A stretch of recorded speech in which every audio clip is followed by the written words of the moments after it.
This is the Scarf Bergara War, a Stockport County fan-created podcast, blog, YouTube live show and website. Find us at thescarfbergarawar.co.uk. For county fans, by county fans. Hello and welcome to the podcast that raises far more questions than it answers. This is the Scarf Bergara War with me, Nick Lee. Now, before we get cracking, Jesus turned water into wine. That's nothing. I've seen this man turn water into gravy. It's Russ Johnson. How do? You all right? Mate? All right? Yeah, I'm good, mate. I'm good. Yeah, second week in a row. Been here. Yeah, in the county arms. Yeah. We stayed for extra time, didn't we? We got a bit of a lock-in, didn't we? It got to the stage where my missus didn't want me walking the streets. Really? She's like, "I've sent you 20 quid for an Uber." I was like, "Boss, pocket the 20 quid. Jobs are good then. I'm up." So what have we got coming up tonight, mate? Big one tonight, isn't it? Yeah, it's quite a big one. Bit of a bumper episode. First, we've got the lads from Notts County Talk, Tom and George. Welcome, boys. Yeah, mate. Thanks for having us on. No worries. So we'll talk about the match on Saturday, get into that for a bit. And then around 1:45, and we're going to have to break for this, so it's new territory for us. We've got Steve Bellis coming on, talk all things county. So we've got your questions. We've got a list of things to ask him. So we'll spend, I don't know, an hour with Steve Bellis. So we're really excited about that, and hopefully we'll make it a regular thing. Absolutely. So yeah. So should we just get into the match on Saturday then? Two counties, our county versus Notts. I guess the first thing is we saw your replay. You know, you got a replay against Tamworth. I say you got a replay. They probably got a replay. You obviously you have to suffer the indignity of a replay. Yeah. I guess the open question is, how have you been playing, and how's it started for you this season? Oh, I think we've lost George. Is that annoyed? He'll be back. How have you been playing? Fuck off. Yeah. I feel that every week. Too painful to talk about. To be honest, this season's as odd as you can get. Like, we've been terrible, pretty much. Half the season, the other half we've been fantastic. We were shocking against Tamworth in the first game Saturday. Brilliant against them yesterday. But we can't put our finger on, there's no consistency anywhere on the pitch. We've got players that should be playing really well that aren't performing. We've got players that you expect to be sort of fringe players. Adam Chickson, who's a fullback playing at centre-back in a back three, is turned out to be one of the best players. I can't really put my finger on anything this season, if I'm honest with you. Looking in the mirror, isn't it?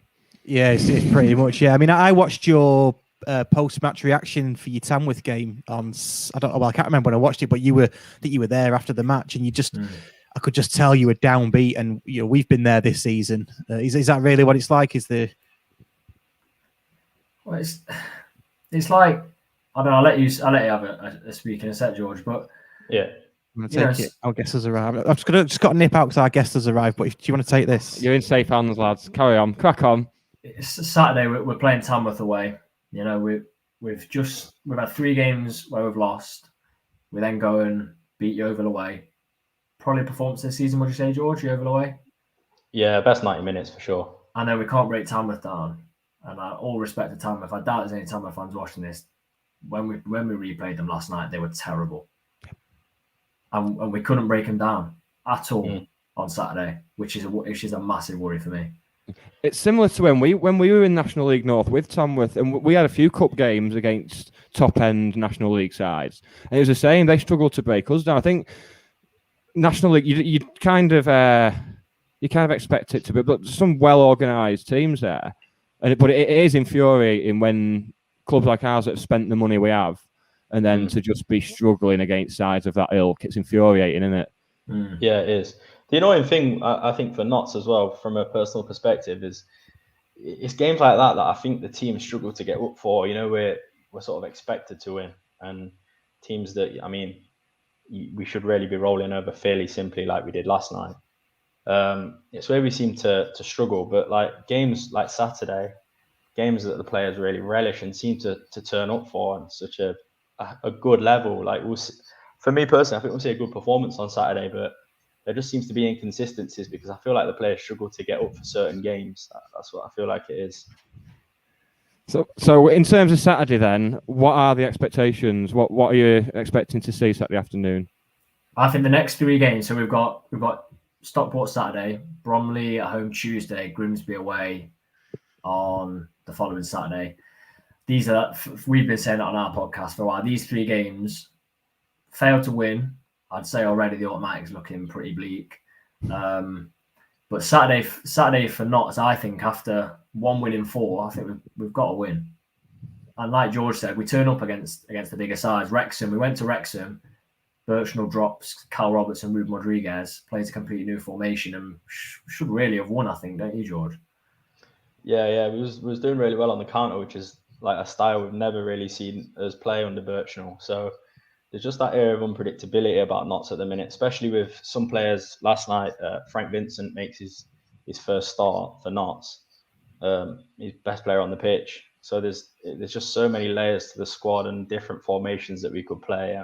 But you never know which Notts are turning up. So yeah, exactly. It's difficult. It's difficult to judge how it's going to pan out. Definitely. Which ones have you been through? Have you done who should we look out for? Yeah, no, that was expectations for Saturday. Oh right, all right. So okay. So in terms of the squad, then you mentioned before that some fringe players had performed well, your big players hadn't. Without giving too much away, because we'll just go and tell Rusk. Who should we look out for on Saturday? I'm sure he's done his own homework, to be fair. Yeah. For me, the obvious one, I think, if you look at it, even from the outside looking, is Ruben Rodriguez. He's had interest from higher up the pyramid. We found out this week in League One. Yeah, he's on fire at the minute, and he's sort of playing like a number 10, but he seems to be providing goals. He's not the tallest of players. He's getting up for headers. He can regain possession. He's everything you want from a player. He's really gritty, isn't he, Tom?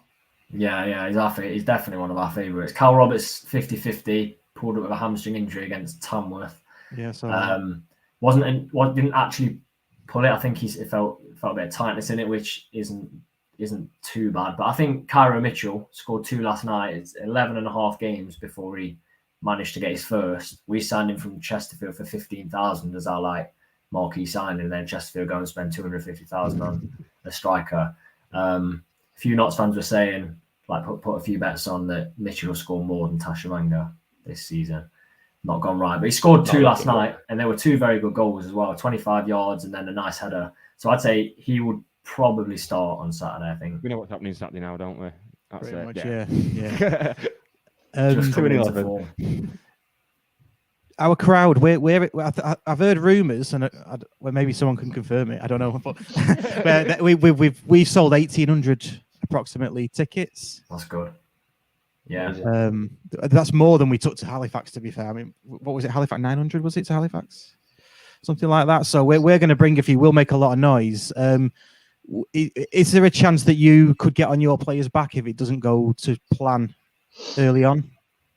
Your crowd, because it'll be a big crowd from your side as well, I'm guessing, will it? Yes, it's been about home fans been about 5.5 this season, maybe touching 6 in maybe a couple of games, but yeah, it's balancing out the expectation. At the start of the season, when we beat Barnet 5-0 opening day, and even the second game of the season where we played Torquay, and they go down to 10 men and then not still fall behind, the crowd can turn pretty easily. But I think now they've realised that this league, I think we thought we were going to walk at least top 3 this season, but now they know the league's a bit more, well, it's very competitive this year. I think they're giving them a bit more leeway, to be fair. I do think that. As well, quite recently, like a few weeks ago, we had a fans forum where fans could go and ask questions to the club captain, manager and assistant manager. And the manager was sort of saying, give the players time. If the game's going slow and it's not going their way, try and get behind them. And I do feel like that has changed things a little bit. I don't know if Tom will agree with me, but it does sort of feel like the fans have got a little bit more time for the players if it's not quite going their way. Instead of getting onto them, we're getting behind them a little bit more. So I do feel like that has changed a little bit, if I'm honest. But, it's not unheard of for us to be getting on our players' backs fairly quickly if things aren't going too well. Yeah. I think to say taking about 1,800. Yeah, I think you'll do well to beat the Wheelstone fans, to be fair. They were the best fans I've seen in Medellin. Honestly, they bought about How many did you reckon they bought? 100, I 75? can't remember 100? that. It was were yeah, it was close to Unbelievable. 100. Outsung the whole of Medellin. I'm not ashamed to say that. The best fans I've seen. They were class. To be fair, Stamford brought, I don't know, 200, 250 to us on Saturday, and they made some noise, didn't they, as well? So, Tamworth were 5-4 I was just going to say 5-4 last night to Yeah, Medellin. they made which some was- noise as well, didn't they? Yeah, they were good. Yeah, very good. right, good stuff. Cheers, gents. Good luck. Oh, well, is it good luck on Saturday? Probably not. I was going to say you might see us in Hooters, but we're all allowed near actual women, so we won't be in there. In fact, are you going on Saturday? No, I'm not going. Oh no, Saturday, you're doing the. Yeah, I'm going on. I'm doing Saturday. everything Yeah, Saturday. I'm going on Saturday. I'm staying over in Nottingham on Saturday night, so Nice. so I'm not going to Hooters or anything. I'm staying with family, so just Right. going to put that Are out they there going now. to Hooters? I'll be in Chiquitos or whatever it is at about 9 o'clock. The classy gentleman. Right, brilliant. Cheers, gents. Cheers for that, and we'll return the favour if you want on either on your show or later on in the season when we play each other again down at Edge of the Yeah, Park. sure. Yeah, Cheers, having us on. Yeah, thank no you. worries. Cheers, gents. Cheers, guys. Take care, guys. There we Well, go. So that was all right, wasn't it? Yeah, Bit of bonus chit chat. Yeah. I always find that's the best kind. and I've lined up some Bolton podcast as well for the Bolton match, which I'm sure we'll cover today. Big clubs, they'll have experience of being in European football and everything. We can tap into, get prepared for when we're there. Yeah.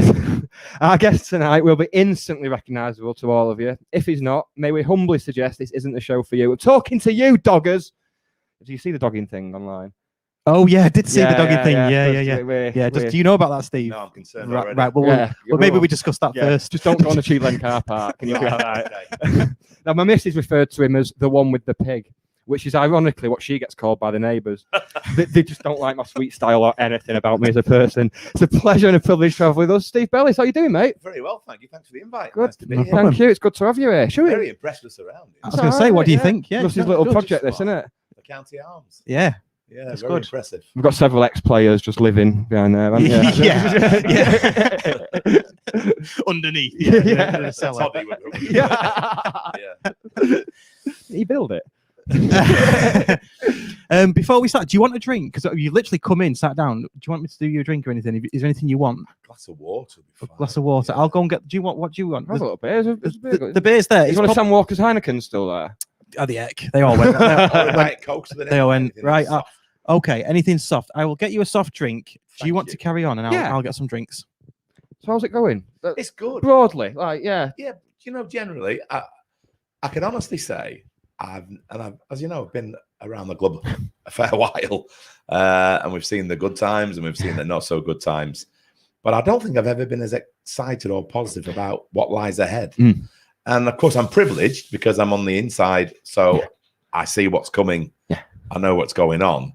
But yeah, really, really excited about the future. Probably not been as excited since when Brendan arrived and he settled in and we realised he wasn't really going to put an Asda. We got over that bit. I think I'm more enthused now than I was then, which is saying something because I was pretty excited then. Yeah. I'm easily excited, by the way, but Because I mean, it's been like an 18-month whirlwind of mainly. Obviously, there's one bit of news that kind of divided people that I'm sure we'll slightly touch on later. yeah. But other than that, it's just, you know, and I think COVID helped so much just in terms of all the work that went on in the stadium, just accelerated. It did. It's funny, that one, because I mean, you couldn't literally not buy a football club at a worse time just before a pandemic. And Mark certainly could have been forgiven for saying, listen, there's no income coming in now for the foreseeable future.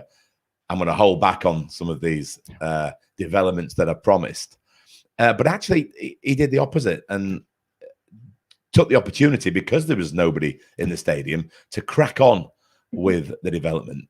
And obviously, there's a lot more to come. But I think what's been achieved in those 18 months, thank you, is remarkable. And I think it's testament to the guy himself and his attitude. I mean, I was very lucky to be involved in that process of Mark getting involved with the club. All right. Because at the time I was on the board, and most of the new potential owners, because once we'd got the club stable and sustainable, then we started to attract interest from various places. most of them fall down at the first hurdle. Proof of funds. As soon as you say proof of funds, it's amazing how many people go quiet. There wasn't someone in like a pair of glasses and a big nose that looked like Tony Evans.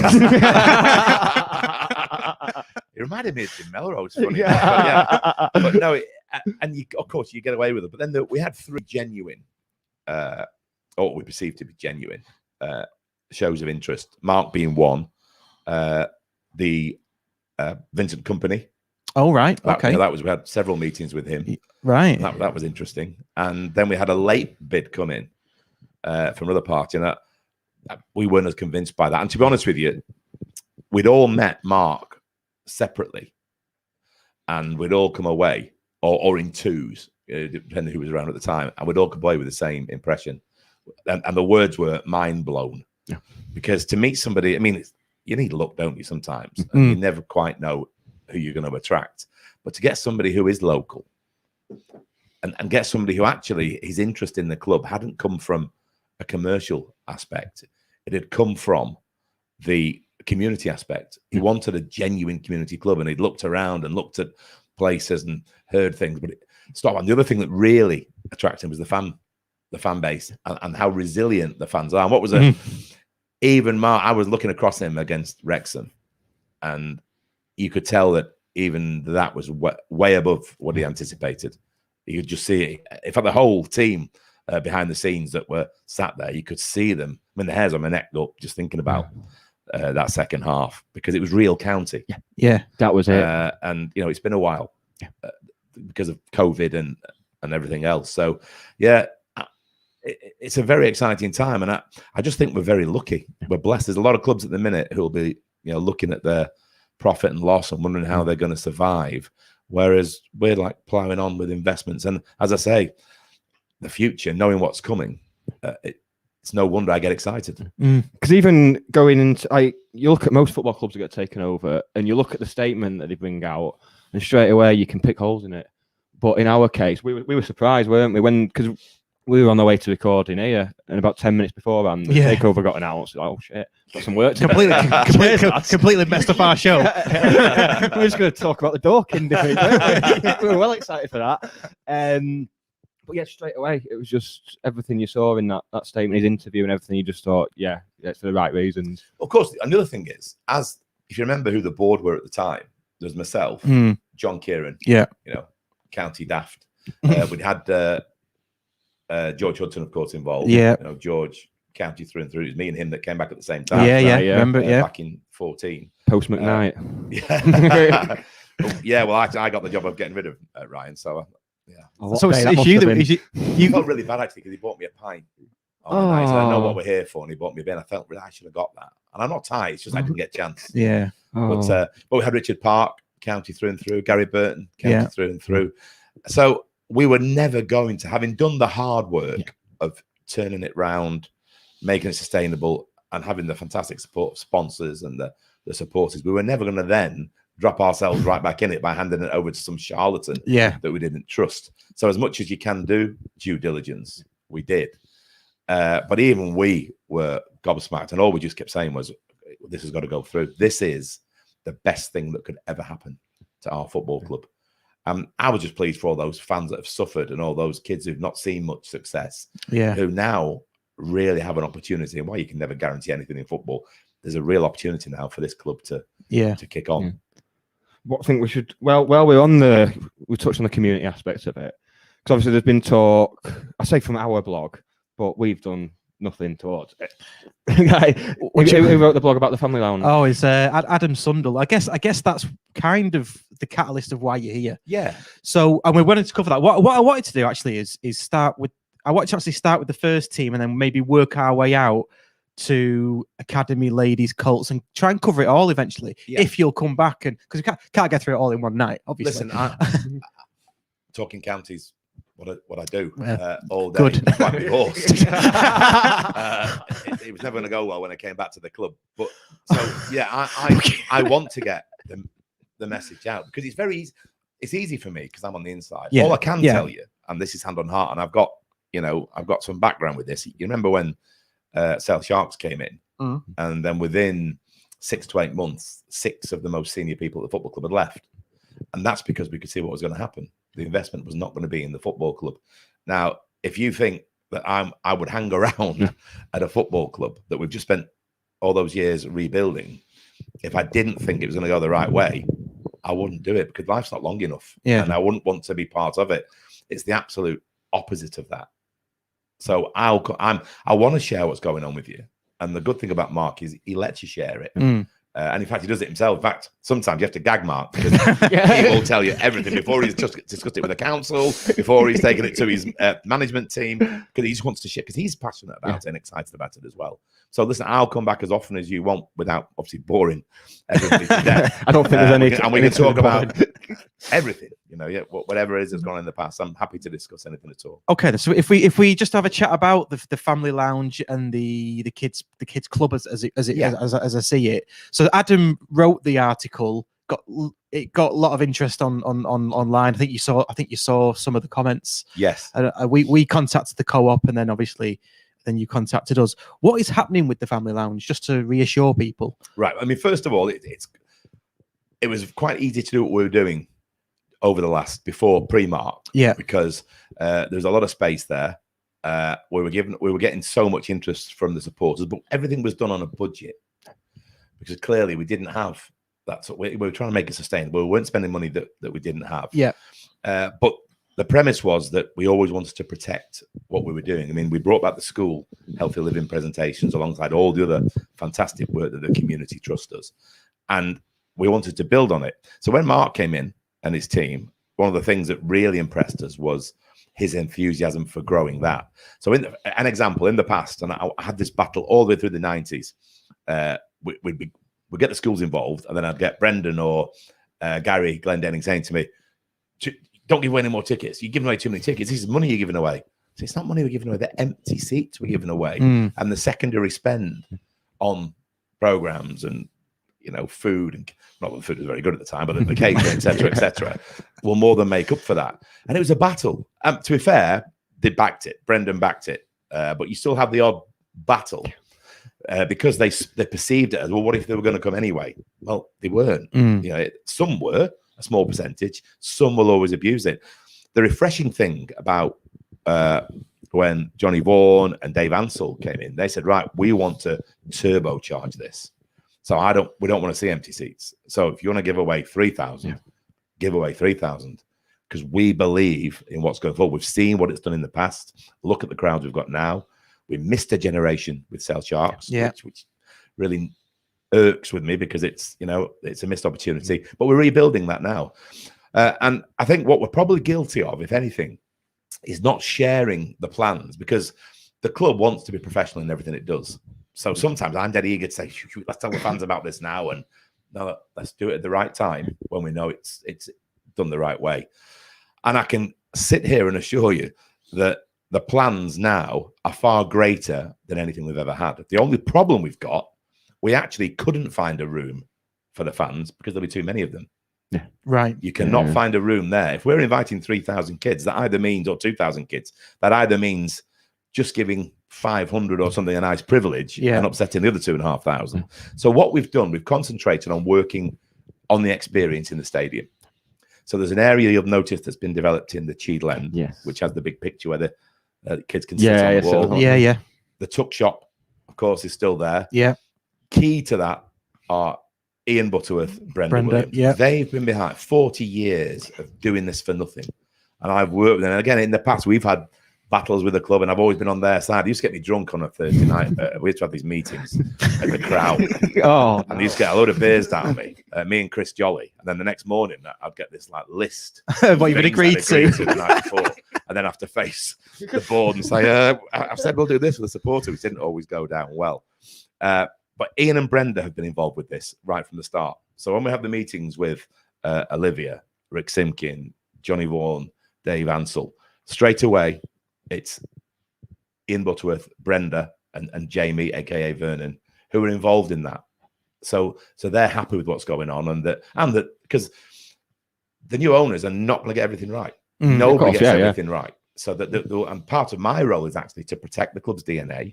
And if there's something that's clearly going the wrong way, sort of mark the card early so you don't attract unnecessary criticism. Yeah, yeah. And what's actually going to happen with the juniors, that because of the issues we've had, everybody's having with supply, shipping, and so on and so forth, we've ordered a huge marquee that's going to cover that big area at the back of the Together stand. Right. So that's the family stand. Yeah. At the minute, it's an open piece of tarmac, and there's been some graffiti on the walls that we want, that we've organised. Not like not like kill the pig or nemesis or this or whatever. So we've done.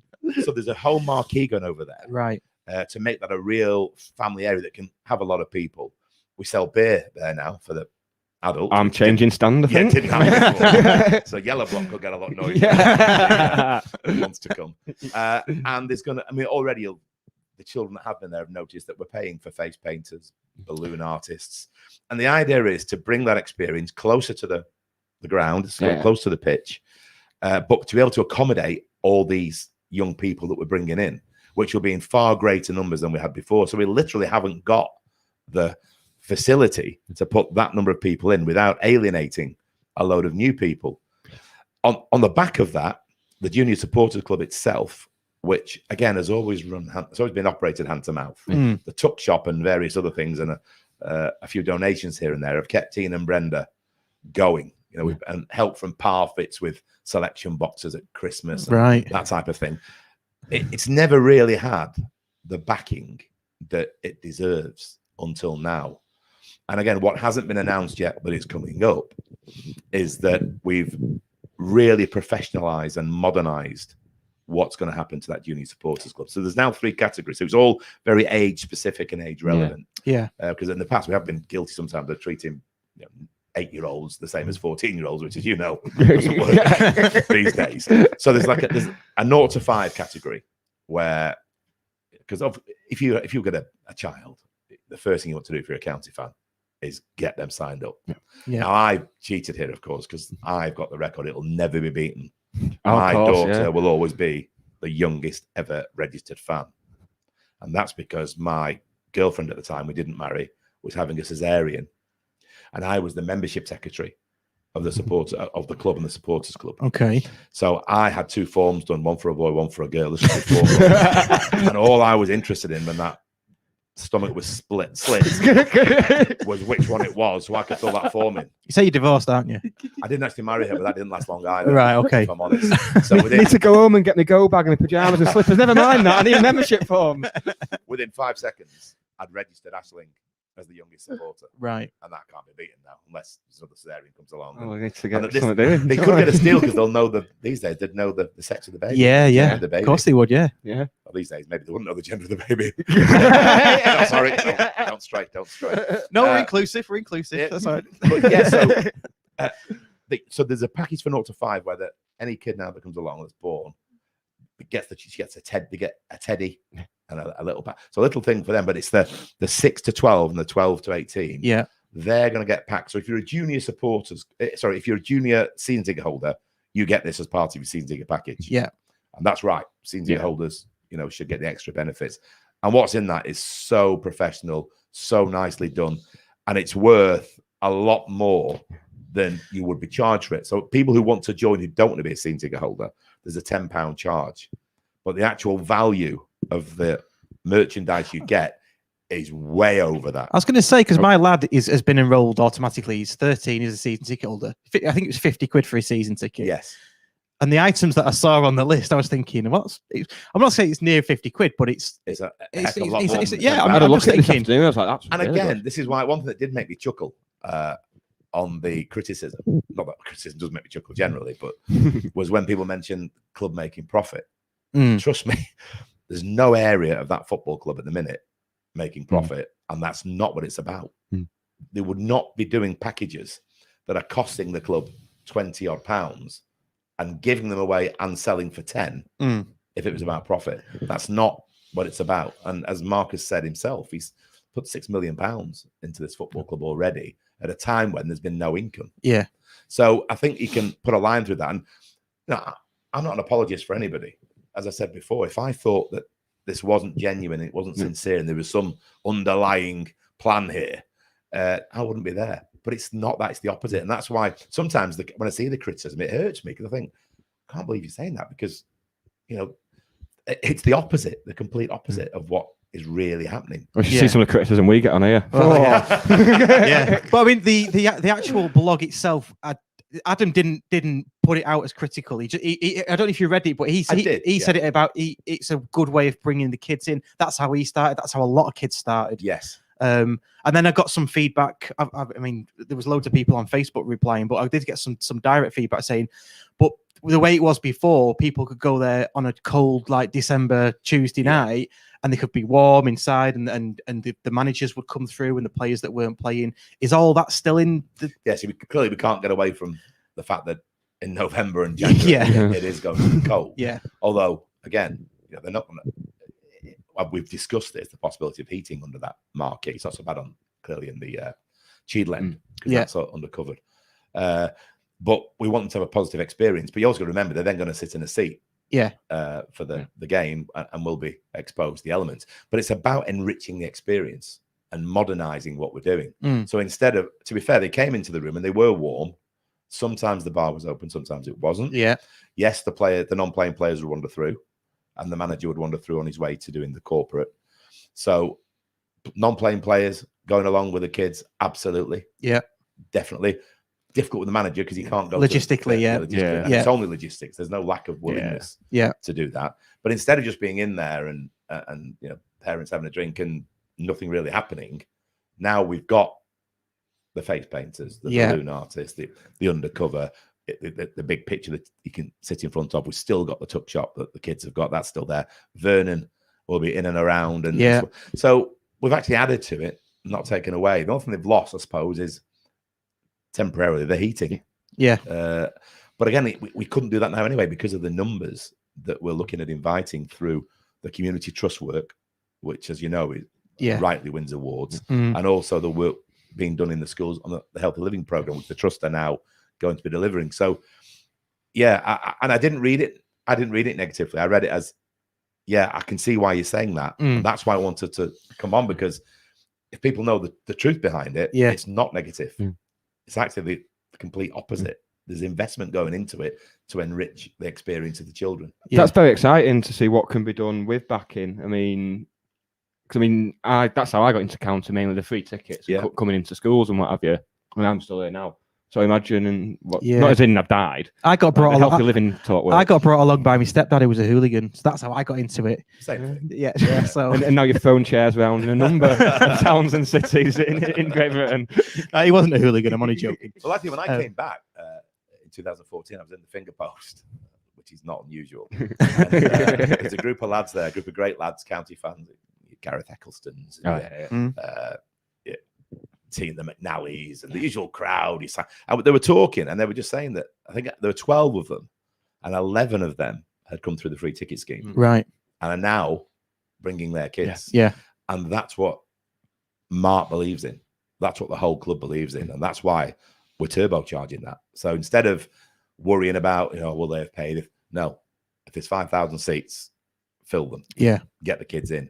And another thing, it was interesting. I know we'll probably come on to it, but we were sat there the other day, and Robert Elston, the new chairman, was sat alongside me.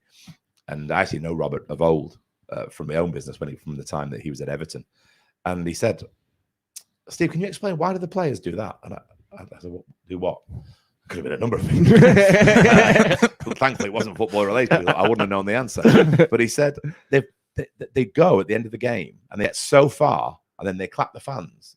And then they step back. And one thing we all love are all those kids at the front banging those hoardings. Mark loves it. The stewards do not stop them. Leave them. Right. Because that's what we love.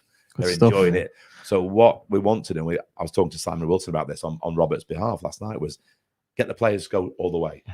Go right up to the kids. And I know it's been difficult in the last 18 months because of the pandemic, but that's, easing off.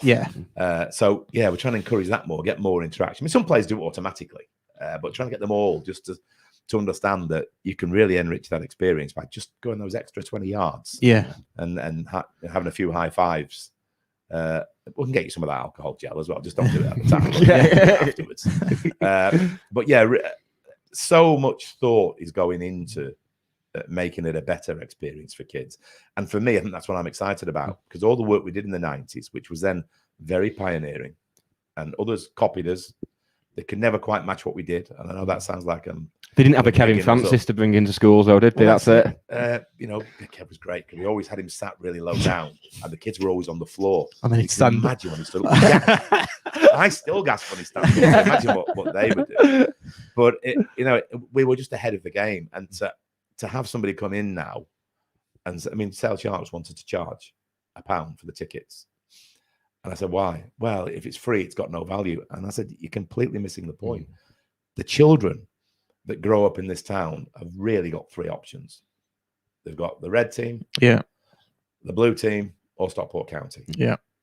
What we need to do is remove any barrier and make sure the first place they come to is Edgeley Park. Because if that's the case, we've got a damn sight more chance of keeping them.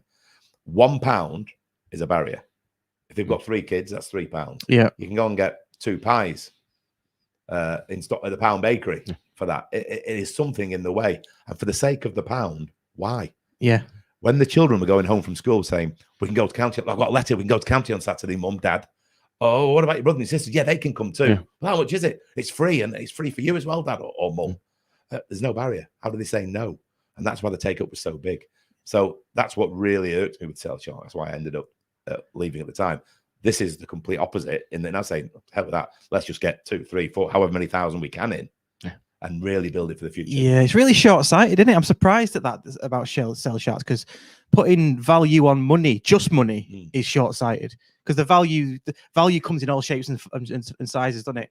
So bringing them in for free, like you say, you get the monetary value of the extra bits that they spend, but they get the value of the experience, and then we get the long-term value when they come back. So you don't see it now, but you see it. Yeah, I understand the marketing thing. That if something doesn't cost anything on paper, it has no value. I get that. Yeah, and I had a good chat at the time with Niels DeVos about it, but it didn't make sense because it was going to be a barrier, and the whole premise was, let's make sure there is nothing to stop them coming.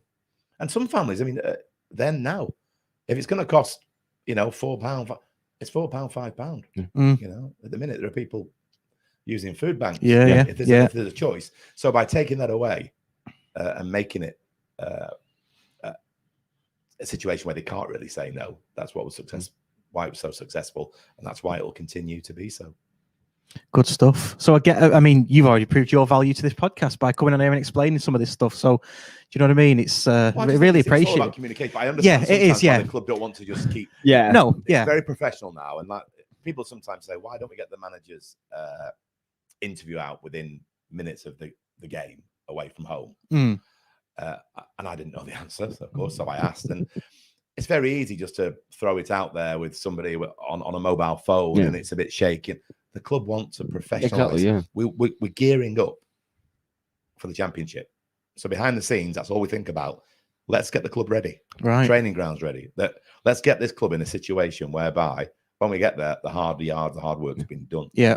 And whether that's over ambitious, who knows? But the reality is everything that comes out, there's a brand team that obviously what we benefit from is Vita. Mark's company have a team of very, very talented people who do work for Vita, who then get dragged in to doing it for Stockport, and then actually find it more enjoyable to spend more time doing it. And the bug, honestly, when you go there to the offices, they're all like county daft. They all come to the game. They're really into it. And I think sometimes they've had to pull them back in again. Remember, you've got this Vita job to do. Yeah. Actually, the business that makes money for the owner opposed to loses it. But they've got these really talented people there, and they want the same standards to apply to Stockport County that apply to Vita, which is why I get hauled into line, and my program notes have had to change because some things I would have written before. You're not starting any more rivalries then? Now get sort of pull back a bit, because right? It represents Mark. It's the face of him, and everything that comes, all the output from the club, whatever it is, they want it as professional as we can, and I like that. I think it's taken as So if it means it comes out a bit later, but it looks professional rather than somebody waving an arm about in front of a mobile phone, I think it's the best way to. Because you see the ones that even clubs in the division below us, National League North, they're uploading even highlights that are just filmed on a phone. Yeah, and it just straight away you just think, that's basic. Well, the highlight of last season on the streams, I think, was Maidenhead away, wasn't it? where the man. I don't know if you saw the man. I was there. Unfortunately, Did you stand under that telly that nearly fell off? That was about to fall off the wall. And then I think there's 150 year. It was 150 year of the stadium. It's the oldest. Yeah. So if you were there on the stream, the live stream, you couldn't have written it. They were just about to do this unveiling, and the stream cut off. Yeah. Well, they were unveiling some plaque. It's just... And then they asked the manager, didn't they, who the best player in the world was? And the manager of who was it? Maidenhead. Maidenhead. The manager of Maidenhead said the best player in the world was Lionel Messi, which is like a hot take that we've never heard before. So you need a non-league manager to tell you that. But I think what's nice about the club as well, not just now but before, a lot of the clubs that we go to, and then they come to us because we're blessed with even pre-Mark, given the standard we're at, the level we're at, fantastic facilities. Yeah, and a lot of the clubs used to come and be really shocked by how welcoming the club was because they expected a bit of arrogance, or that they'll be a bit up themselves because they used to be in the first division, and in fact, we're not like that at all. It's all listen, no airs and graces here. You want to go and have a wander, go and have a wander. And the amount of clubs that used to say to us, Brackley always remember because the guy they follows you around pouring brandy in your glass whether you want it or not. You're chucking it in plants. You can't drive back after brandies. And he used to say, I really want you to go out of this league because you don't deserve to be here. You shouldn't be here. You don't belong here. But I love you being here because we love coming to you. We love coming to your ground. It's a real day out. So we never look down on these clubs, but we can be professional, and that's why we will be professional. And now everything, I still fall into the old trap of saying, "Oh, we shouldn't be doing that. It's going to cost money." And then I get, Steve, those days have gone. Yeah, there is a budget for that. Yeah, like. One of them is, and you'll see more of this, one of my jobs is inviting former players back to attend on match days. Yeah. And normally you're just looking for local lads who don't have to come too far. Now, Steve, forget that mindset. Think about flying them in.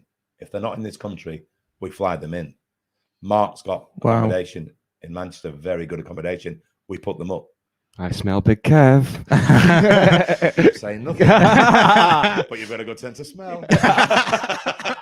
And others. A few more confirmed there, but we'll be releasing that well in advance. So people can say, I'm going to be the one person who will fill corporate. Yeah. Absolutely. Yeah. Probably Brett as well, if we get Brett back from New Zealand, is he in? Yeah. But yeah, so there's it just everything is. I keep saying when Brendan came in, we got really excited because suddenly we had a manager who had money. Yeah. And could go and spend it. And he was under pressure for the first half. He was under pressure to spend money. Never seen it before at Stockport.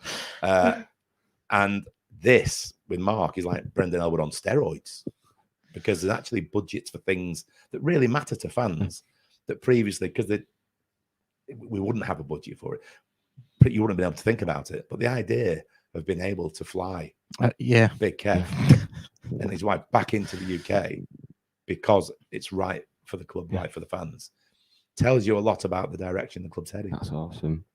I expect you to be there now. You said that. Well, I will. Me and mates have been looking at booking one for the. But we're saying let's wait and see who the guests are. But now that's game changer. It's funny. I used to do them a long time ago on my birthday, and I just stopped because it was rubbish. I'll be honest with you. I think was it Kyle Jacobs when he played was the last one I went to.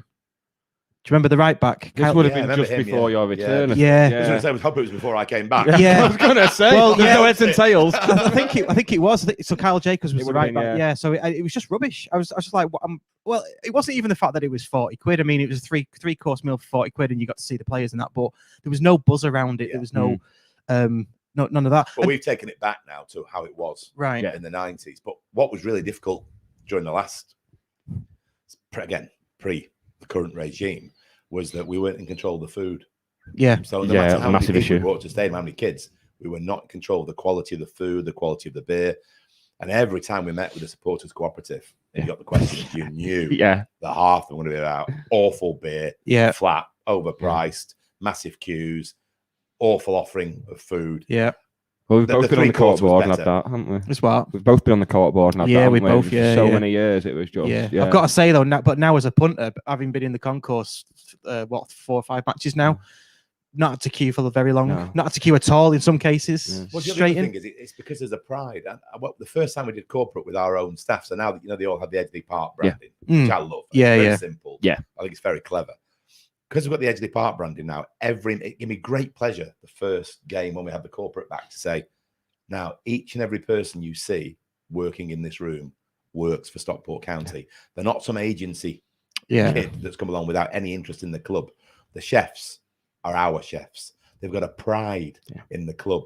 They want the team to win because they're part of us. Yeah. And that's come through, the people who are behind the scenes, your Ricks, your Olivia's, your Melissa, who handles all that. Very high standards. And that's now being fed back through the food. The beer was the one, because the prices came down and you can actually drink it. Yeah.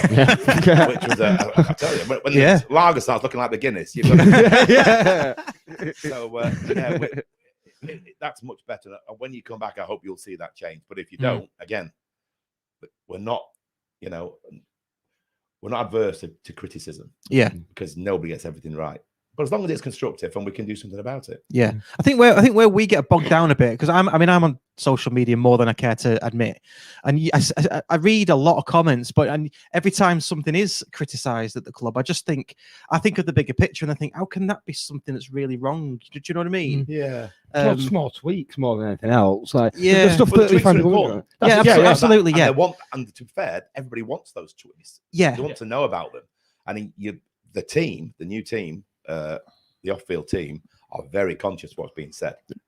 They look and they take notes of what's being said, and it's flagged up, and that's good. You can't. They don't spend all day reading. No. But, imagine that. That'd be a full-time job. But there are things that come through Yellow Board and other forums that are important. You think, what? We didn't think of that. Have we not thought of that? The stop clock is right twice a day. Exactly. Exactly. Yeah. But I think that there seems to be this view, and we've mentioned it on here before, when there is like a slight bit of, when it is justified criticism, and there seems to be a school of thought that, oh no, we shouldn't rock the boat. And I've said it from the start, if they're the right owners, they'll take on board criticism, which is what you said they've done, which is fantastic. I mean, that couldn't be further from the truth. You can rock the boat all you like, and if the club are getting it wrong, they want to know where it's going wrong and want to put it right. And there have been examples during the last 18 months, and I've got to be careful because I can't just say, we used to always do it like this and look like I'm adverse to change. Because nobody likes change sometimes, but things improve. But there have been times when you can see they're going down a certain path, or we're doing something a certain. You think that isn't the county way. That's not what we do. Or we do this way, and people say, well, we didn't do that there. It doesn't matter. We do it here. And to be fair to everybody that's been brought in, they listen to that and they're open to it. The original junior offering has changed because of Ian, Brenda's and Jamie's input. And Olivia's really valued that because it's so important to get it right. And for them to be happy about it. You don't put 40 years in. Yeah, absolutely. For nothing, all those hard yards and then get ignored. On the contrary. So, keep it sounds awful, keep the criticism coming, but if it's constructive and we can improve it, that's what we're all here to do. And that's the role the supporters cooperative play. People who, and that used to wind me up when you read people saying, they're just lackeys, club lackeys, who said that. On the contrary, they give us a hard time. They give us a real hard time in the last regime about, and they got to meet Mark. They knew about the new owner way before everybody else because we can trust them.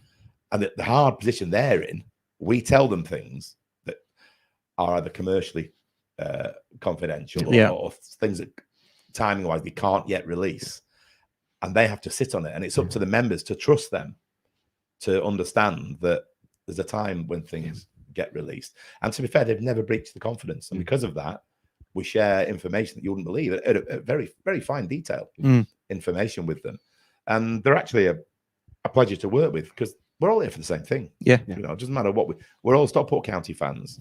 We're all hugely proud of the club we've got, and we want it to succeed. And if that means a few people asking tough questions, and bring it on, let's work together and get it right. And I'm just so pleased that we've got now a board of directors and a group of people who actually welcome criticism and are not, why are they saying that? Or they're as county as we are. That's because they're professional, isn't it? Exactly that. Yeah. I mean, I've heard a few times that oh, the new regime. I'll call it the new regime. Well, no, I won't call it a new regime. I'll call it Mark Stott. Mark Stott's come in, and some of counties lost. And I've had discussions with people and said, what do you think's been lost? What? The fact that we're semi-professional has been lost. Well, I'm happy about that. Yeah. I want Rochdale away. I want Oldham away. Well, maybe not Oldham, but you know what I mean. I want all that back because that's what I like about going county. I don't want to go Colwyn Bay away. Yeah. Do you know what I mean? I want to be back up The there. pandemic definitely didn't help in that respect, I think. Yeah. No, it didn't. Yeah. I must admit, the Colwyn Bay was when you realised that was the game, but I think we really have some. Yeah. When you that was you've got mine. a team Yeah. coming who is a place you go on holiday to for a weekend. Well, I had a wonderful day out, and then it came to like 10 to 3. I was like, oh. No, it's such a good thing to stay on the beach. But they're having selfies on the pitch in front of Cheadle End. Yeah. Thinking that this is massive to them. And that's the problem we face even now. You know, coming to Edgeley Park, even more so now. Yeah. With how it looks. It's everybody's Wembley. Yeah. And they beat us 1-0, Colwyn Bay, if you remember. They did at home. Yeah. I think we drew 0-0 away. Yeah. All the fans were rolling down the grass. Yeah. Was that? I enjoyed that. That was Colwyn. Oh no, that wasn't Colwyn Bay away. It was dry at Colwyn Bay away. There were people on the hill watching the match though for nothing. Yeah. There's some rolling hill rolling down. Oh, was going. there? Second half Right, when okay. the football was I a bit saw tepid. Boyke and a few others rolling down. Right, yeah, you might have done, yeah. Looking for his mobile phone afterwards. Still there now. As only he could. Yeah. Well, that was the one for me. I mean, that was the sort of the every time we went lower, I thought, oh, this is a new low, and then we just kept on going lower. We've done I'll say it again. I say it every week. We've done a Dart Day series of podcasts. Went up to episode 5, I think, aren't we? And we chart all that all the way from Brian Kennedy selling the club for £1, and we're just up to Ryan McKnight era. If you're into Morrissey's solo records and punching yourself in the face, fucking love it. But what my point is that Colwyn Bay away game was the away game that I thought, this is look at where we are. Yeah. And my uncle said, yeah, but remember this, because when we do get back up, I mean, he didn't know what was going to happen, obviously. When we do get back up, you could say you were there. Yeah. And that's the only positive I can take out It's of that that James lyric again, isn't it? If I hadn't seen such riches, I could live a being Yeah. poor. That should be on a flag. Yeah. It should be on a flag because it is. And I think in some ways those days have strengthened us. Because it's when times are at the worst that people do stick together. And I was amazed at the fans, the support during those days in National League North, thinking these people, and that's what it just fills you with pride seeing those same people turning up week in, week out. We're in national on those coaches going from the finger post and the Bobby Peel, and I'm thinking these people are incredible, grizzled, battle-hardened veterans. Absolutely, every one of them. And they're a broad church, as we know. Yeah. Some of them do things sometimes you don't always agree with, but it is a broad church, and everyone's stuck together. And I think that's a big reason, a big part of the reason why we're on our way back. And clearly, it was one of the big things that attracted Mark to the club. The support. Well, you said something before that pleased me quite a lot when you said about he was at the Wrexham game and he was over impressed almost. That I'm thinking that's nothing yet. I know. Yeah, that's now that when they said it exceeded expectations, they anticipate. Clearly, they knew we had a good following. But I think it was because we'd had a tough start and things weren't going, and that game could have gone toxic if we weren't careful. Luckily, they scored so early. 57 seconds. There wasn't everyone. Responsible fans knew that. Listen, give this time. There's a long way to go. But the turnaround in that second half and the change, because the players sometimes have to get the fans going. You can't always rely on the fans to get the players going. It's not going well. Any club, we heard from the Notts County fans before, it's the same thing. But that day, you could see that in that second half, once we'd got that goal, the player attitude changed and the fan attitude changed. And then the whole thing then rubs off on each other. And by the end of it, the atmosphere was terrific. And again, the hair's always gone back in it. Think about that as well. The only one that was close to it was when Scott Spencer scored against Chester. In the FA Cup. That's one of my top non-league moments. That with us, well, the goal was fantastic, and we nearly went Nathan Wolf at the bar, didn't we? For about 30 yards out. It's always remembered for. And his brother being a UKIP councillor. But that was another moment. And it was just great to turn round and look at Mark and see the pride. That God, this is great. And his kids, a lovely kid. They were really into it. Are they? The young one, Joel and Reese. You can see them; they're filling with pride, and that's what it should be about. Because it is a great club. And once you get into it, that's why the staff all got these roles at Vita. but they spend so much of the time at Stockport. I was going to say, is it Carl Gozen? Yes, JK's mentioned him a few times. He's the media guy. Is he a Vita guy doing county work? Or Yes, yeah. And then we've got county guys as well now. Like you've got Liam Richardson. Yeah. He's a great lad, young lad. Has worked his way through, does a great job. But there's people that you don't see. Like there's an Alice Gregory who behind a lot of the output, behind the County Heroes campaign, really in touch with what the fan base is all about, and always looking for ways to connect the fans, even during a pandemic, to connect the fans with the football club, and to see that and have those riches behind you.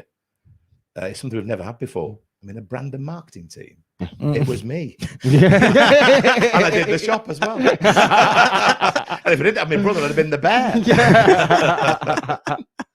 So it's great to see it. Oh, love it. I mean, there was a point when Mark came in and it started the ground started to take shape. We said it on the podcast, didn't we? The back of the shop with the Stockport County at the old gate. That we said it on the pod that they get us. They get it because you can spruce it up all you want, but stuff like that's sort of niche, isn't it? It's a nod to the fact that and this is it again. They've said everything we do, we want to respect the club's culture. We're coming in to add value to what's there, not change things that work. And change things that are really important to the club. And as I said before, if I ever thought if you ever see me leave, by the way, then the iceberg's there. Or I've said something wrong on a podcast. But no, and that's why people like Ian Watts, Marcus Heap, Des Hinks are all embraced. And when it comes to decisions about what we do, they're all brought in. Right. We had a similar little issue with the museum. Yes. Yes, we did. It was, leaked out that it was, and again, this was the club wanting to do it the right way and go, we're doing a fantastic visitor centre. Yes. But instead, it leaked out earlier than that all the stuff been taken out of the museum. It hadn't been put in a skip a la sales. People were told that we're going to be having a proper museum, proper visitor centre, charting the club's history all the way through chronicle order, where you can go in, have a coffee, and something, again, more professional. And that isn't a slight on the museum, which was fantastic, and help the Hatters. God bless each and every one of them, the work they do. And that was a great place to go. Although you get me in trouble once, because remember Malcolm Cook, who was on the board, another terrific guy, wonderful guy. He brought his mum to a game, and he said, is there somewhere I can put her before? I've got a few things to do. And we'll put her in the museum. Went, I'm not that bloody old. Oh, sorry, So visitor centre sounds better.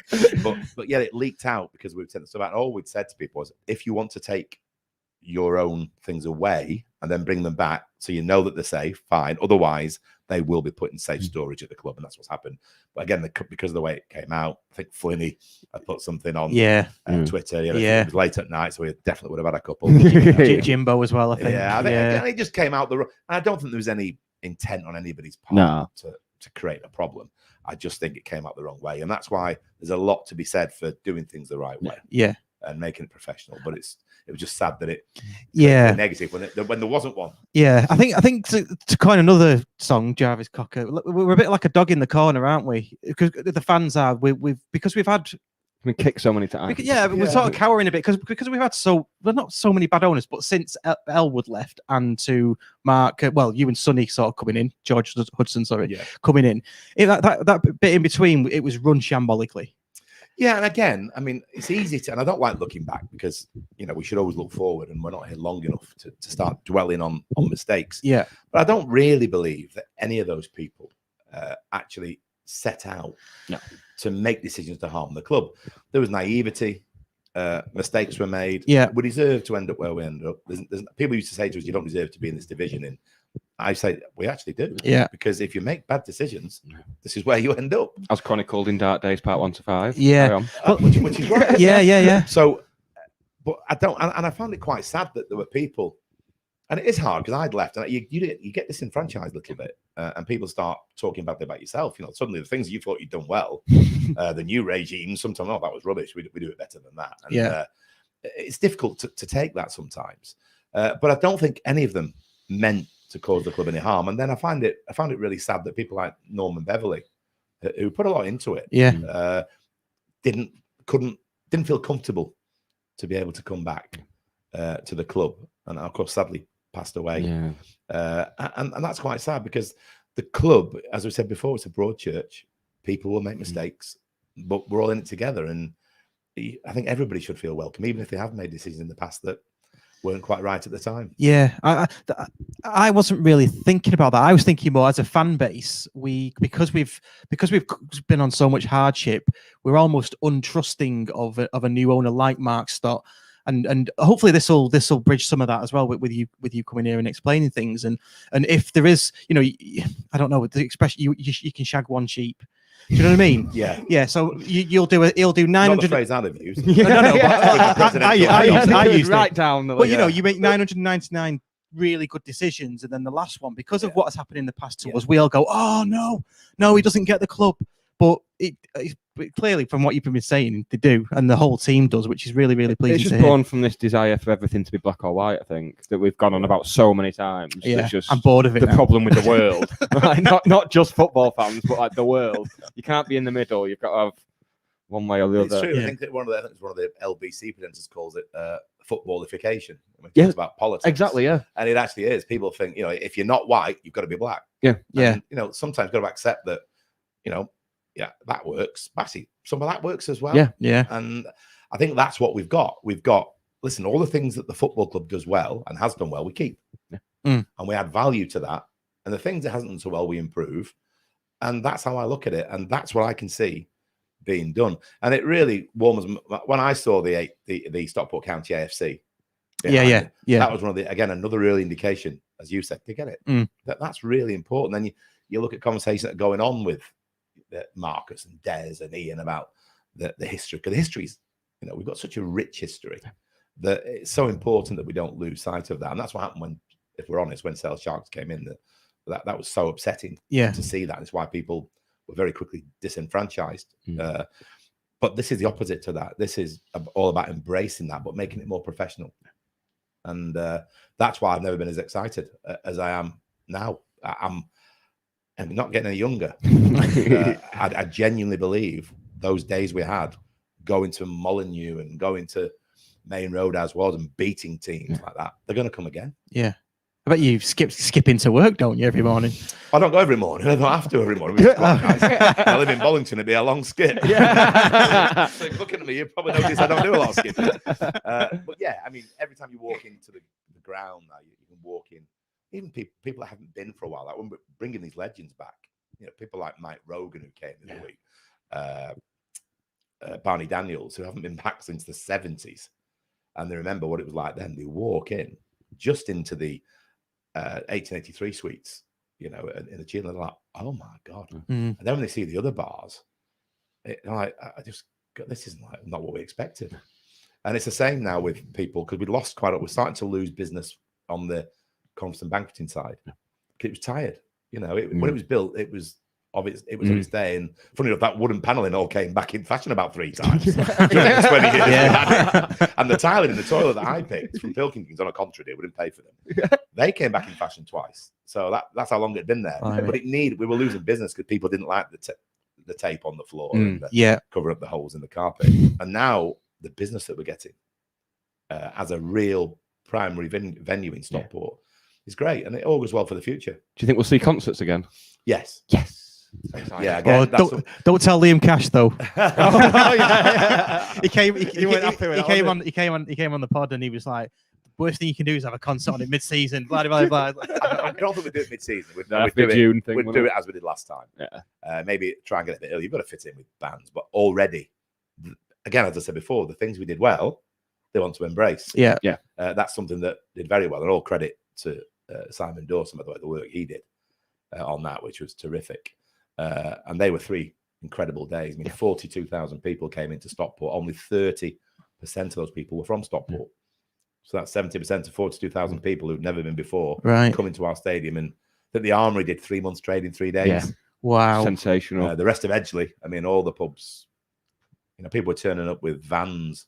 I genuinely cried. When I got out of the taxi on Edgeley, I just cried. I was like, I'm losing it here. I can't. Well, so busy, was it? Well, Edgeley is somewhere where I've come for like nearly 30 years of my life, like once a week, and it's only busy that once a week. And then to see it like that, for the day. yeah. It was like it all went on market, didn't it, for 3 days? That was it, yeah. Got gentrified. All the edge. But it was great. It was just, and again, those are things. I was a bit like you. I signed the safety certificate because nobody else had signed it. To lose, There you go. nothing direct. All the rest of all these big businesses, they were like scared of losing if somebody died. I spent 3 days hoping nobody died because I'd have been the one that went inside. I stood up there, looking out over all the people watching the game and the concert. And my dad was dying at the time over in Stepping Hill, and it was a really emotional. That first Jackie Abbott, Paul Heaton, Jackie Abbott, they came on. I'll never forget some of those songs because it actually resonates with thinking my dad's just over there. But look at that, what would he think if he was here seeing this now? So incredible time. What's the FK Lounge? Right, beat me to it. all the cladding you see on the front. So that one of the first things Mark did was reclad. Got rid of what those red spots were all about. I still have no idea. The windows at one point. I thought that's where the windows were going to be. Was it? But no, we weren't allowed to have windows because of the planning, because of the housing behind. Right, I just think whether there's a Japanese guy involved. I don't know, but there was some. It looked like the Japanese flag, didn't it, for a while? So all that cladding was done by a company called FK, who are the Kings, and I've done a lot of work with Mark on his other businesses. Right. So Mark basically, as Mark does, said, you need to clad the cheadle end. And I'll name a lounge after you. Right. And that's pretty much it. So that's, if you like, the premium lounge. Yeah. Fine dining. There's going to be a balcony, a little terrace that comes out on that. You'll notice there's doors up there. Yeah, I've seen them. Yeah. Terrace there. Yeah. So you can be really cold in November. And we can get the title on there, like we did in Eton, on the little decking thing. Oh yes, of course, yeah. There we go. Yeah. Although we wouldn't do that. We'd go on the pitch. Yeah. But no, it's a really nice room. And again, it's where you can take. You know, there's so many different options now. I was going to say, yeah. I mean, the number of people coming in terms of the corporate offering has doubled, but they're spread over different areas. So you've got your 3-course meal, you've then got the buffet option next door, you've got the FK Lounge, you've got the Pareto Lounge underneath, and then the Vita Lounge, Wendy's bar as we know it, which was up where everybody used to like snuggle in. It had a charm about it. Wendy's still there, but it's now the Vita Lounge. And again, I don't know if you've seen them, but if you haven't, you must go and have a look around. They are unbelievable. So which one's this then? Is this is that the players where the players go? Yeah, the one bottom of the stairs. Yeah. Very tight and direct, very tight. cozy. Should we say? Now it just looks. So it's but that's all been ripped out. Oh, it's just I mean, there's underfloor heating in the Pareto. It is. Sometimes you have to pinch yourself that you're in the same.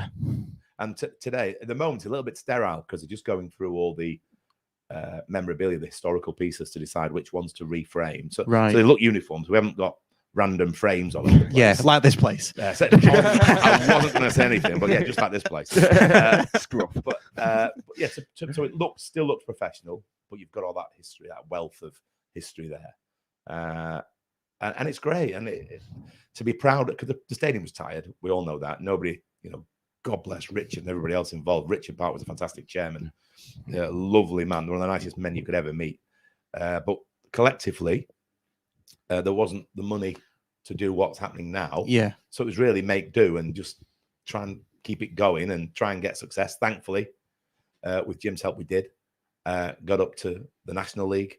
But now you can walk through that ground with your head held high, full of pride. Yeah. Knowing that whoever visits, wherever the club they're from, they're going to go, geez, don't remember it being like this. Yeah. And I love showing people around because it's just so great. Yeah. Visit, won't we? Yeah, just on you that. must do that. Come down and have a definitely. Yeah. Tea or a beer or something. Have a look around the place. I'm well up for that. Yeah, I have got someone's written in because we obviously people knew you coming in. And Anthony Winstanley wrote in and said thank you very much for taking him round because he said that his lad was waiting for Rusk. Rusk didn't come out for quite a while. He spoke to you, and then you got chatting with him and took him round the ground and showed him everything. So he wanted to thank you. I mean, if we can't do that, then that's what makes Stockport County what Stockport County is, because we can do that. And this young lad, I remember him because it was raining outside, and he was singing Simon Russ Blue and White Army to himself in the car park and his dad, and everybody'd gone. But Simon had his post-match meeting. So I said, rather than you wait out here for him to come to his car, let's just go and find him. Right. Brilliant. And we took him in and we found him in the Vita Lounge. And they're little things, aren't they? Yeah. They're the things that we should get right. that kid's going to have gone into school on the Monday. I mean, like, Well, exactly. Chest held high, chest puffed out. Yeah, that's what it's all about, isn't it? I got to meet the manager. That's the day to give up. Yeah. But they haven't got time for the young ones, and that's what we're about. And you wouldn't get that. Hence the kids banging on the front. Yeah. You do that at Old Trafford or the Etihad. No. You can do it at Edgley Park. Yeah. And you can scream at the goalkeeper and put him off incessantly. Well, I noticed on Saturday against Stamford, obviously it was quite a kid, wasn't it? Me and my wife came and brought our 2 kids, but the amount of kids that were there, and then when we got the penalty, did you see them all rush down? It was like, that took me right back. It was like watching the Cop in the 70s. They just went. If you can see the smile on Mark, Stock, Robert Elston, Johnny Vaughan's faces, Mark Dawson, all the guys. If you see the smile on their face when that happens, they love it, because to them that's what makes us special. Yeah, that them kids can do that. Then you see them all run back up again. Yeah, they all disappear. They all disappear like feral, like the Pied Piper's appeared at the top of the steps or something. Well, he won't be smiling when it's like 1-1 in the final minute and they're taking 10 minutes to lob the ball back on the pitch. He won't be smiling now. That's like, I'm not. Well, we can have ball boys back now. This went through it because of COVID. Next question. Right? Yeah, we did ask that to ask you about the ball boys. Yeah, because of COVID, it was stopped. Figured it was that. Right. Been relaxed. Through the community trust. We're gonna have a ball boy coordinator who like knows. Oh, of course. Yeah. Is it you?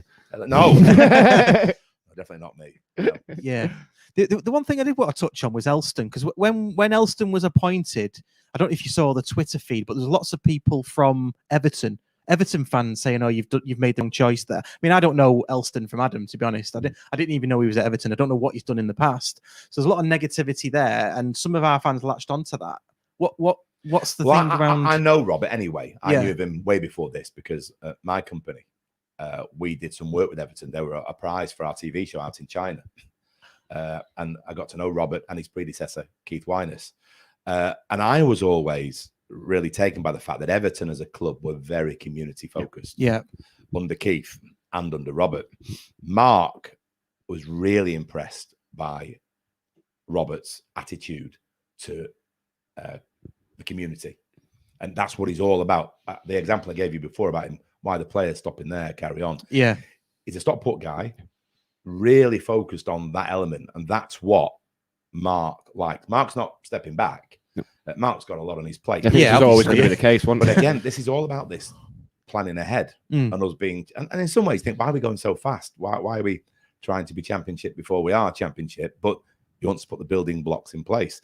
I think it says a lot about the club that we can attract somebody of his status. Yeah.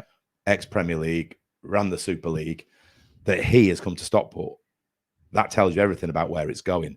But the primary thinking behind that with Mark, and I know for a fact, was because he knows that he'll also drive that community focus and make sure we don't lose touch with what we're about. Those little things we mentioned about the kid coming in. Yeah. That's what he's all about. And he was all about that at Everton. Now, clearly, when you're a CEO of a Premier League club, there'll be people who will find reasons to be negative. I didn't see any of that because I'm not an Everton fan and I'm not remotely interested. Yeah. All I know is he does have the right attitude and a lot of, obviously, ability in terms of being behind the scenes at a football club and making sure that it operates the right way in terms of being community focused. And it's that attracted him. It's nothing to do with Mark thinking he can do big sponsorship deals or it's nothing to do with that. Right. Okay. It's all about Robert being a Stockport person who is really keen on building that community football club focus at Edgley Park. Yeah. Good stuff.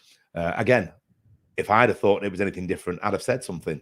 But I know Robert, so I knew it wasn't. Right. And now it's just all about that. And this is why sometimes, because he's obviously a very wealthy guy and he's got nice cars, people miss the point. Although there was a funny story that you won't mind me sharing. When, before the takeover, him and some of his colleagues, I had to show them round. They wanted to have a good look. He's got some key strategic people behind him. A guy called Ken, who's very clever guy in terms of strategy and the stadium development and working with local authorities and so on and so forth. Really, again, lovely guy, but really talented. And I had to show these people around. So I said, right, what I'll do, I'll tell the staff, because nobody knew about this, that you come from the council and you're doing a pre-season inspection, which is not unusual. So Mark turned up in a Ferrari. I said, Mark, how am I going to convince these people that the council have turned up in a Ferrari. He said, it's not the one with the private reg. Which made me laugh. And he actually had come from somewhere else, so he had no choice. But it's just, he's not about that. Of course, he likes his cars. Has he got a helicopter? He's got a plane. Oh, get that! What? Get that on the pitch. Yeah, he's got a plane. Not going like the pit. Liam Cash, but never concerts are bad enough. We don't want a plane on his pitch. But he can shout about things like that's not him. He's got a plane. Yeah, he's because he was gonna. If we had to beat Yeovil last season to go up, yeah, they're gonna fly there. If it was all about that. This is what, if I won the lottery and bought a football club, that's what I'd be doing. But oh wow! But he won't mention that. You're gone tomorrow now. Gone. But no, he's not. That's what he's about. He's more about the. And when you meet I was impressed when we met him because how down to earth he was for somebody that's been so successful. Bear in mind, he used to work for the Stockport Express advertisers, selling advertising. Yeah, used to sell cars, so he's come from a humble background to make himself what he is today. But what impressed me and the other directors was his whole down to earth grassroots attitude. He'd done his homework, he knew what the club was about, and all that. And then when you meet his wife and kids, they're all the same. You know, they're all really lovely, friendly. Down to. Then he brought these new people in, and they were all the same. I think they're breathing these young, talented people, but who weren't up themselves or were actually really nice, and it made it. I guess they won't get everything right. Mistakes may already have been made. Yeah, but I know, hand on heart, that when they make a decision, they're doing it in the best interest of the football club. There's no agenda there that that somehow trying to undermine. On the contrary, he hasn't put that sort of money in. So what's the deal then? Well, not what's the deal? That sounds negative just inherently. But the lady, because we're going to start doing an academy sort of section on the podcast, good. And the ladies as well.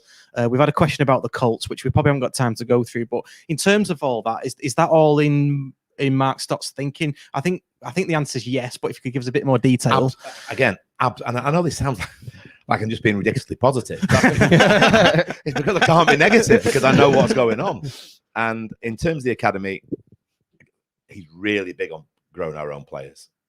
When you see the likes of Phil Foden, on Edgley, on my own nephew, Taylor Bellis, Bellis, the good old Taylor now in Anderlecht, who Mark has watched. Mark really rates him as well. Signing him or? Yeah, well, he wasn't a bit too good for us. Give it a year. And he's a big County fan as well. It was great when he signed for Blackburn and he said, who do you support? He said, well, people say you can't support two teams. He said, my granddad was a big City fan. So, and he always says to me, they pay me wages. So I'm a big City fan. But he mentioned Stockport County first. And he was at Nuneaton on the terrace. Right. Hates all that. Fans wants to be with the fans. But Mark is really big on developing our own talent. Brought in Damien Allen, who was working for him at his box. Damien's a talented guy. Yeah. Damien, of course, went on 2 China tours. He played in China for the youth team. We took the youth team out. We took the first team in 2002. Yeah. Sorry, 2001. And we should have taken them again in 2002. But SARS took hold. That's right. Yeah. So we couldn't take the team clearly. Then 2003, we weren't sure whether it was safe. So we took the youth team. Sorry if they died. And they all came back fine. Anyway, Damien was one of them. And he played for the first team out there. But so he's got a real history with the club. That's the point I'm making. He's got history with the club, and he came through the youth setup. So you've got that again, that link and that authenticity with him, that he's part of the club, and he's really big on it. And that's why, of course, now we've got the facilities over at Stockport Sports Village. Yeah, and we've got the box football where they train. Mark's intention clearly is to have our own state-of-the-art training ground. When that you can't do that overnight. Yeah, a lot of his plans, of course, we're going to need council support. Going to need some, we're going to want some commercial support. But having seen what we've seen, there's no doubt he'll deliver on these things. So the academy is crucial, and that's being built as stage by stage, and we want to produce in our own players. And it was very nice last night in the Cheshire Cup to see some of the younger lads on the bench. Great to watch them the other night at Edgley Park with the freedom and see so many there. I mean, it's 566 to watch an FA Cup qualifying game at youth team level. There's some teams in our division. We'll be mentioning no names, Boreham Wood. They'd be happy. They'd be quite happy with that. And then the ladies again. And this was, I'm very proud of the fact that in 1991, I was behind getting the first ladies teams set up. And in fact, we used to have, Jim Gannon used to coach them as a player to get his badges.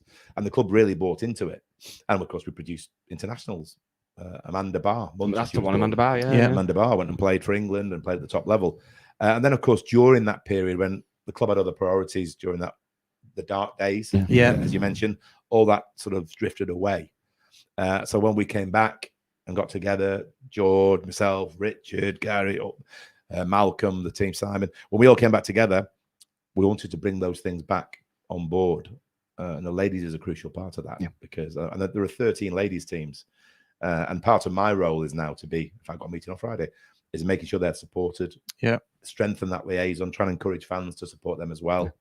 And then the Colts, of course, is like at the community side of what we do. So it's not all about elite. Yeah. It's not, because it shouldn't be all about elite either. You know, yes, there's always a place for an elite academy. Yeah. Let's not kid kids. And I hate this around. I've seen it all around the world where people create academies and create false hope amongst young kids that they're Well, going look to at make Macclesfield. Is it $3,000 for that 12-week course or something?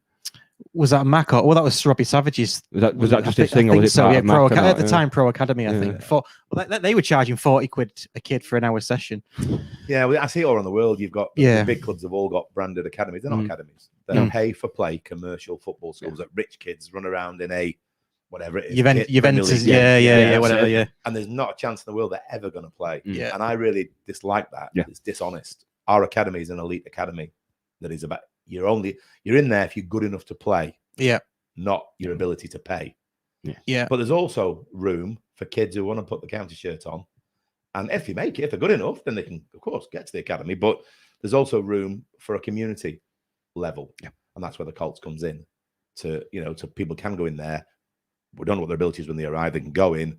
We know they'll be looked after, that the supervision is very good, that the welfare is right. Yeah. Pastoral care is right, as it should be with any youth or child initiative. Yeah. And the ladies have got a development squad as well. A development team set aside from the the main body. Yeah, and we're looking. We're going to be having talks on Friday about other things, and there's now talk about a ladies' academy, right, as well. Nice, because of course the ladies' sport is still the biggest growth sport in the UK. Yeah, that's gone on in leaps and bounds. But again, it's all about having the resources to back these things. Yeah, we've never had it before. Even to an extent in Brendan's days, we didn't have this. Yeah, and now we have. And that's another one when I'm talking about people coming back. We've got Paul Williams, Big Willow, of course, who's Brendan's son-in-law. Him and Brendan are two of the people who'll be between us who'll be coming back as guests. So right. that'll be really interesting there because Brendan did so much for the club. Yeah. And he always says that the biggest regret he has is selling it to Sale Charts. He said if he'd known what was going to come, he would never have done it. And I believe that because he's a genuine guy. It was good to see him at Mike Flynn's game. Yeah, that was brilliant. He put the club on the map along with a few others. Yeah, and so there's so many. I mean, I was hoping you weren't going to ask me what my highlight of being at the club was because there's so many. Literally, someone asked that, didn't we? And we just thought, well, where do you even start with that? Yeah. So there's so many highlights, right up to the the current day. I mean, we couldn't name our highlights, so well, I mean, maybe we cover we cover some of those in future pods. Sort of the history and some of the highlights. Just to rewind 30 seconds or a minute. County season ticket holders getting free at County Ladies. Yes. So they play Sundays at 2:00. Yes. Generally home games. Yeah. Obviously there's away games as well, but you know what I mean. Do you think there's potential to have the ladies' game on at Edgeley Park before definitely at some point? Yeah, I mean, clearly we've got to protect. The pitch. A lot of investment's gone into the. Yeah, it's funny. The game last season when we played Hartlepool, all the people saying how great the pitch looked, and then we dug it up the next day. People that couldn't get their head around it, but it wasn't good enough. Underneath that there were issues. Yeah, great to get Liam Cash back, by the way. Yeah. And again, another example of the club doing the right thing. Yeah. Bring back somebody who knows that ground inside out, who's passionate about the football club. That pitch, just like the chef who wants that food to be right because it's Stockport County, he wants that pitch to be right because it's Stockport County. So we've got to protect that, clearly. But there is appetite there, certainly, particularly if it's a cup game, like the other night, to get them on the pitch there and make a big thing of it. Outstanding. We've got to really, support them because they, a bit like the juniors for many years, have been surviving through their own means. Now we've got the opportunity to give them more support. Yeah. No, and having been part of the coaching staff there, and I know Jane, I know Pete. It's a really good setup as well. Really, that's a really. meeting for that's Jane and Pete are the stalwarts. Yeah, well, Ian and Brenda. Of yes, the, I ladies, thought that's who you'd be meeting. Yeah. Yeah. What else? Because we're running out of time. We've got 5 minutes left. I've got loads written down, and we're not going to get through it all. So we were asked quite a few questions about China and Stockport Tiger Star, and whether that's something that's. I think we could do that again, because I think China in itself. That could be a podcast on its own. Yeah, I do. I mean, I do a lot of public speaking. I'm doing one next month at a big club in Manchester. I've never had the opportunity to really do it in Stockport, right? Because I was doing it on behalf of UK Trade and Investment all over the country in those years when I wasn't at the club, still promoting the club, and because we were used as a role model of how an SME can actually make an impact in one of the world's biggest markets because of the way we approached it. So I think that is a whole other story, and there's some great. And you can imagine what it's like taking footballers, some of whom wouldn't make your quiz team, out to a place like China. Was it Briggsy we had on talking about it? Yeah. Briggsy and Rob Clare as well. He came on and Rob was on it. Yeah. We Yeah. have more than that though from that. We've had a few more. Yeah. When you look at the team that went to the second one, I mean, you look at I was out in China years later, and they couldn't believe Ricky Lambert playing for England. Had been to China with Stockport. Yeah. You know, and there's another one as well. There's I can't remember the other one was now. Rick Lambert. Anyway, one other. But yeah, I think that's a show on its own. Yeah, potentially. No, we'll do that again. Because all the other bits that I've got to speak about are really meaty bits, and we're running out of time. So I don't think it's a time for anything meaty, is it? No. Until I get home and have my tea. No. Just a few bits of admin, obviously, for the show. Download the Fan Hub app. You get all our content in one place. Got over 460 county fans in the Fan Hub app now, which is really good. Andy Birchnuff is doing a fundraiser. I don't know when, because it's not on his poster. February. Is it February? Yeah. For prostate cancer. So Jim Gannon, John Parkin, and friend of the podcast, Nick Clark, is going to be guest speakers, I guess, for that. So search Andy Birchnuff on Twitter for that. And then we've just teamed up with Geordie Hatter for the Away Day show. Yeah. And his first guest is me, Mr. Nick Lee. Because you're not going to the game. Yeah, this is in-house. Perpetual annoyance. Going on. If you're not annoyed enough by me on here, then you can be annoyed by me on a Saturday morning. Yeah, so if you've not heard of that, basically Geordie Hatter does a away day show. Every time we play away, he does a show in the morning or early afternoon, I think. 9:30. I've had to set my alarm. Is it always in the morning or is it early? No, it's morning, 9:30, right, Saturday morning, yeah. So you can listen back afterwards, though. Yeah. So he does that on a live station called MixLR or Mixler. So search for Geordie Hatter on Mixler, give him a follow. And if you're doing nothing on Saturday morning, then listen to that. Some tunes, some county chat, bit of a poll. And all being well, I'm full on Mr. Radiohead on Saturday because I'm going on Absolute Radio as well, because County are the team that they're following. We are. In fact, I did the interview down when we were at Weymouth. Right, okay. We'd beaten Wrexham. Yeah, because they were following Wrexham first, weren't they? I did the first two because I actually did it. I thought it was just one show, but then a friend of mine actually sent me a message. He obviously lives down there somewhere. I've just heard you on Absolute Radio. Then I remembered I almost forgot I'd done it. I've had a drink since then. Enjoy that. They're good lads. Yeah, I'm a big fan of both of them. Yeah, good lads. Especially, I love Matt Ford as a comedian as well, so I'm looking forward to. We can shoot the shit comedy-wise, can't we? I can say I'm a stand-up as well, and he can go, "No, you're not. Fuck off." But yeah, and I don't think I've missed. Is there anything I've missed, Nick? I tend to miss stuff and then think about it later when I'm in bed. I'll be on my bus home and I'll say, you know what, Russ didn't tell everyone about the big giveaway of £1 million. As I said before, if you need anything else from me, more than happy to, pop along whenever you want. Really enjoyed your company. Yeah, definitely. And no, thank you so much for coming on. It's been an absolute pleasure. My pleasure. Good stuff. Right, here we go. I'm going to close the show out. Have a look at this. Where am I going? Not that one. Yes, it is that one. Right, cheers, everyone. See you later. This is the Scarf Bergara War, a Stockport County fan-created podcast, blog, YouTube live show and website. Find us at thescarfbergarawar.co.uk. For county fans, by county fans.